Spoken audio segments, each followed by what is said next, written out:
रूस और यूक्रेन के बीच छिड़ी जंग एक नया मोड़ लेती दिख रही है।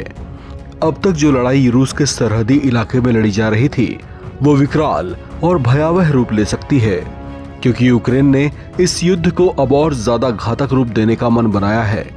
कभी यूएसएसआर का हिस्सा रहा यूक्रेन अब रूस के भीतर घुसकर उसके अंदरूनी हिस्सों में हमला करना चाहता है। ये बात कहकर उसने रूस समेत कई देशों को हैरान कर दिया है। दुनिया की दो महाशक्तियों में से एक रूस के साथ युद्ध को भीषण करने के लिए छोटे से यूक्रेन ने इसके लिए यूरोपीय देशों से अनुमति भी मांगी है। उसकी इस हरकत को बड़ी गुस्ताखी मानते हुए रूस ने कड़ी चेतावनी जारी कर दी है।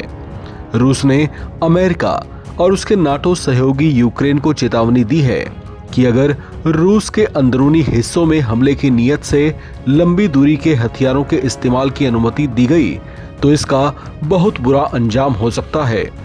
रूस ने कहा कि ऐसा होने पर रूस ऐसा जवाब देगा जिसे दुनिया हमेशा याद रखेगी। इस संबंध में एक बयान जारी करते हुए रूसी राष्ट्रपति पुतिन ने कहा कि रक्षा मंत्रालय इस बारे में सोच रहा है कि रूसी क्षेत्र पर संभावित लंबी दूरी के हमलों का जवाब कैसे दिया जाए। पुतिन से जब पूछा गया कि क्या नाटो देशों ने पुतिन के पिछले बयानों को सुना है कि इस तरह का कदम कीव को लंबी दूरी की मिसाइलों की आपूर्ति करने वाले देशों को भी सीधे युद्ध में खींच सकता है, तो इस पर पुतिन ने कहा कि उन्होंने मुझे इस बारे में कुछ नहीं बताया, लेकिन उन्हें इस बात का एहसास जरूर होगा कि रूस अपने हितों और अपनी सुरक्षा के लिए किसी भी हद तक जाकर कदम उठा सकता है। पुतिन ने साथ ही ये भी कहा कि अब यह बताना जल्दबाजी होगी कि रूस कब, कैसे और कहां जवाब देगा। उन्होंने कहा कि यूक्रेन अगर इसी तरह से उकसाता रहा तो उसे वैसा ही जवाब मिलेगा जो उसे मिलना चाहिए।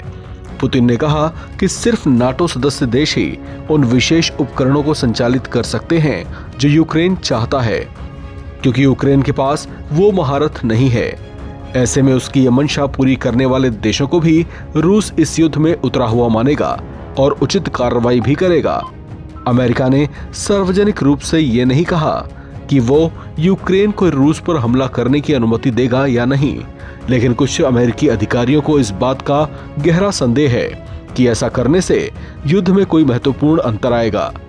आपको बता दें कि रूस और यूक्रेन के बीच छिड़े इस युद्ध को लंबा समय हो चुका है, लेकिन हालात शांत नहीं हो रहे हैं। अब तक इस युद्ध में दोनों ओर के सैकड़ों लोग मारे जा चुके हैं।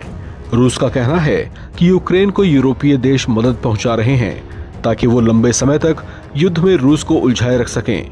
रूस का कहना है कि इसके पीछे उनके अपने अपने निजी स्वार्थ हैं। इस खबर में फिलहाल इतना ही। बाकी अपडेट्स के लिए आप बने रहें एनबीटी ऑनलाइन के साथ।